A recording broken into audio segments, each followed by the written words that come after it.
شام میں 2.25 مہینے میں کیا صرف ہم نے سینہ پیٹا ہے یا کچھ حاصل بھی کیا ہے؟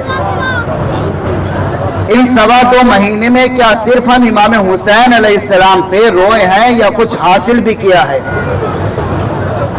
لیکن عزیزان گرامی بات کہتا چلوں کہ جہاں پہ یہ جیسے ہی محرم کا چاند نمودار ہوتا ہے ویسے ہی سیاسی پہلو بھی نکلنے لگتے ہیں۔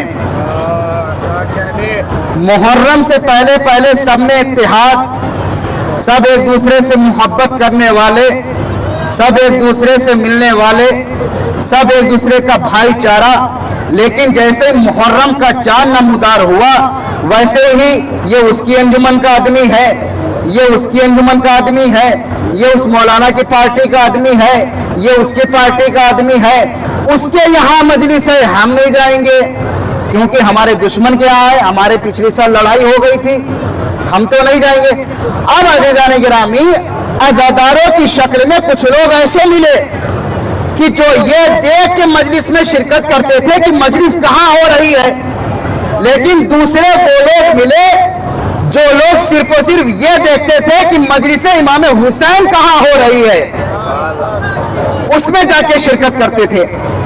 تو عزاداری امام حسین علیہ السلام، یہ 2.25 مہینے جو ہم نے عزاداری امام حسین علیہ السلام میں غم منایا ہے، اب ہم کو نتیجہ کچھ حاصل ہونا چاہیے، لیکن جیسے محرم کا چاند نمودار ہوا اس میں سیاستی لوگ نکل کے آئے، کچھ لوگوں کو کوئی اور جگہ نہیں ملی، منبر تھا کس لیے استعمال کس لیے کیا گیا؟ یا علی منبر تھا کس لیے استعمال کس لیے کیا گیا؟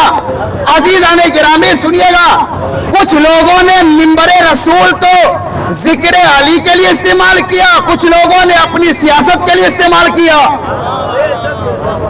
کچھ لوگوں نے منبر رسول کو علی کے ذکر کے لیے، اہل بیت کے ذکر کے لیے استعمال کیا، لیکن کچھ لوگوں نے منبر کو اپنی سیاست کے لیے استعمال کیا۔ جملہ کہنے کو دل چاہ رہا ہے، میں نے بھی تاریخ میں دیکھا کہ کچھ لوگ ایسے ملے کہ جو لوگ منبر پہ آ کے وہ ذکر علی نہیں کرتے تھے بلکہ یا تو اپنا تذکرہ کرتے تھے یا اپنی پارٹی کا تذکرہ کرتے تھے، یا اپنا تذکرہ کرتے تھے یا اپنی پارٹی کا تذکرہ کرتے تھے۔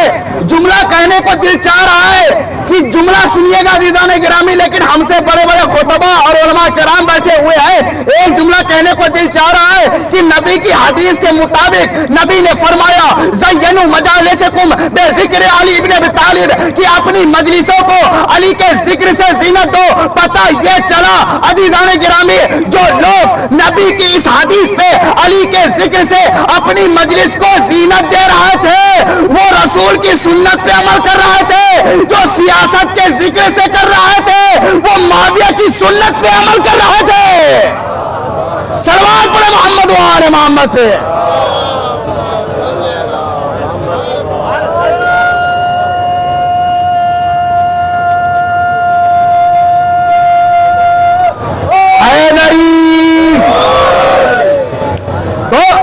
عزیزان گرامی نبی نے باقاعدہ پہلو بتایا ہے کہ مجلس کو کیسے زینت دینا ہے۔ نبی نے فرمایا کہ زینوا مجالسکم بذکر علی ابن ابی طالب، لیکن لوگوں نے کیا کیا؟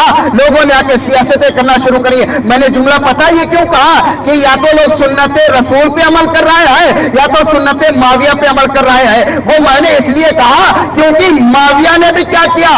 معاویہ نے اس دور میں سوشل میڈیا تو تھا نہیں، معاویہ نے بھی یہی کیا، کیا خطبہ کو خریدا، ذاکرین کو خریدا، منبر کو خریدا، کس لیے؟ تاکہ علی کو برا بھلا کہا جائے، علی کو برا بھلا کہا جائے۔